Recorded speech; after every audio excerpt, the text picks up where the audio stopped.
Hey guys, it's me Boise and we're going to have a look at this weekend's BackLash pay-per-view. I'm going to give you my predictions, my thoughts and everything in between. So let's get on with the predictions.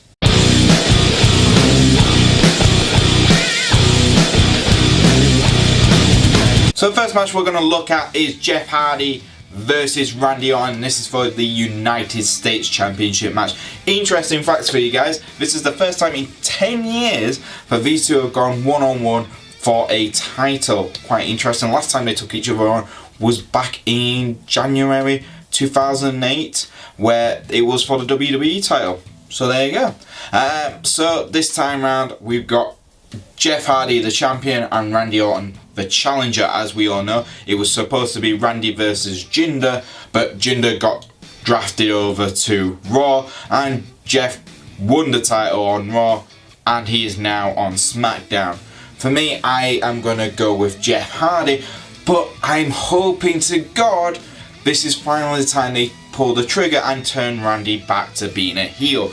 Because heel Randy Orton is a hell of a lot better than babyface Randy Orton. Don't get me wrong, he RKOs everyone anyway, even when he is a babyface, but I think it's about time we finally saw the Viper as the vicious heel he always plays so well. So I'm going for Jeff to win, but Randy to turn heel in the process. Next match we're going to look at is a tag team match where we're going to see Braun Strowman teaming up with Bobby Lashley to take on Kevin Owens and Sami Zayn. Yes, that's right, we've already seen this match for free on Raw about 2 weeks ago, but we get to watch it again on BackLash.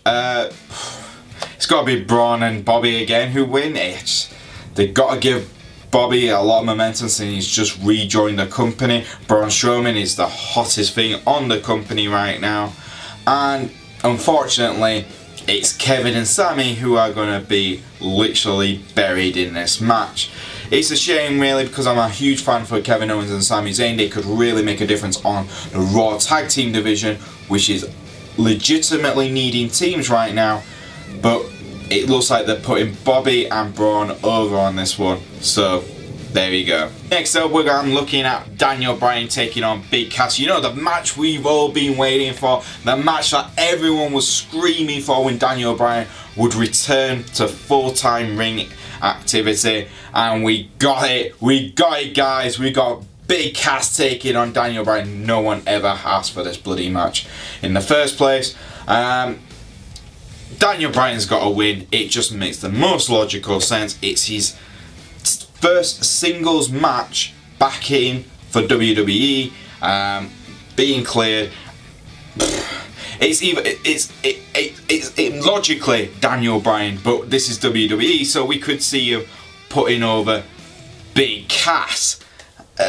End of the day, if Daniel doesn't win, you know the fans are just gonna riot.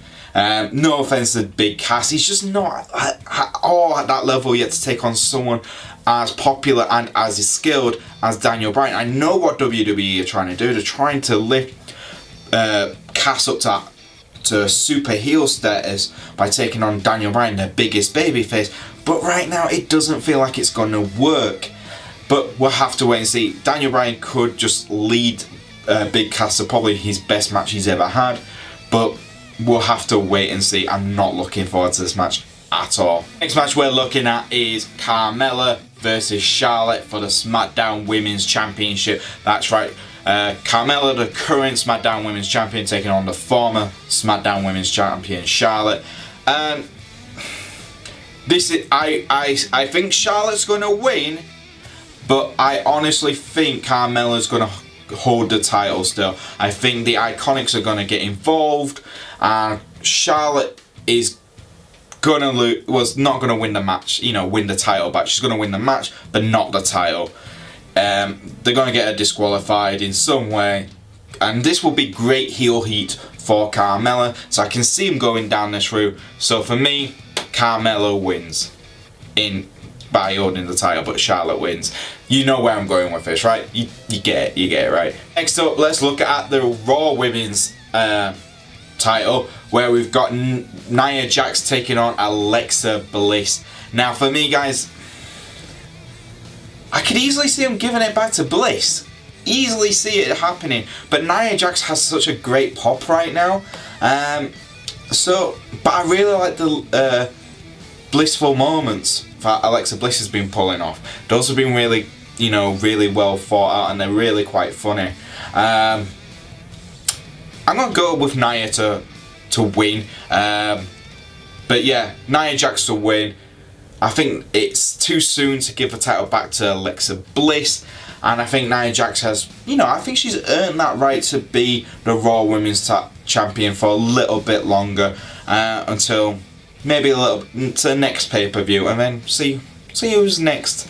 Because I think we're ready for another challenger, someone else to hold the title. Next up, we're looking at the Intercontinental Championship match. This is Seth Rollins taking on The Miz. Obviously, The Miz is now on SmackDown Live, and he's going for Jericho's 9-time Intercontinental reigns. Seth Rollins on Raw has absolutely been killing it as the Intercontinental Champion on Raw. He's probably been the best thing on Raw for the last couple of weeks since the Superstar shake-up. I'm going to go with Seth. I can't see him moving the title onto SmackDown because they've got the United States title. And to be honest, I think it's time for The Miz to move on to the WWE title at some point.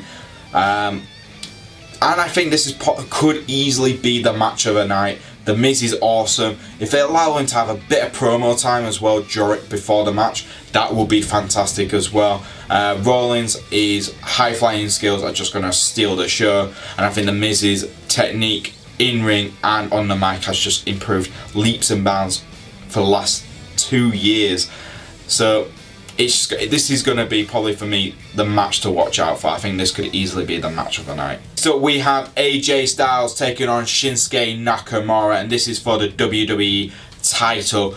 This will be a non-disqualification match, so that means Nakamura can low blow AJ Styles as much as he likes in this one.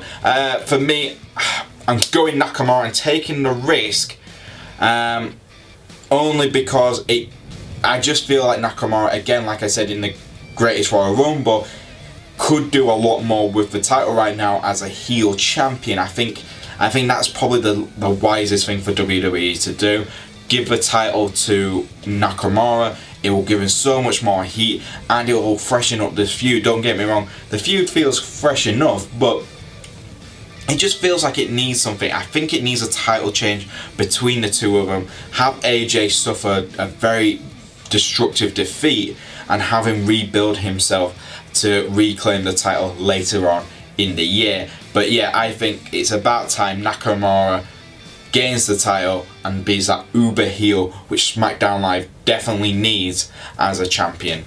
Last but not least, the match which is possibly going to be the main event match, even though we've got Nakamura versus AJ Styles for the WWE title.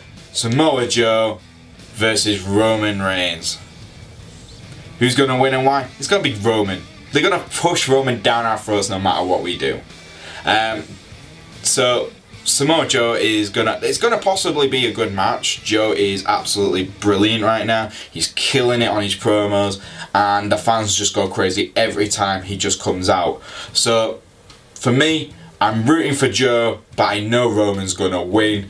So Roman Reigns is going to win, and it's going to be a big parade. It's going to be like the Lex Luger situation where balloons fall from the sky and we all celebrate because Roman won. Yeah! And it was the closing moments of BackLash. Yeah, no one cares. It's literally everyone's rooting for Samoa Joe. No one's rooting for Roman. Yet Roman's the babyface. How does that work? But there you go. And there you go, guys. That's my predictions for BackLash. What did you think? Do you agree? Do you disagree? Put your predictions in the comments below. If you want to follow me on the old Twitter, you can do. I'm at Boise88. You can follow the channel itself at Smack Talk YouTube. That's YouTube. And I'll see you guys on our BackLash review video.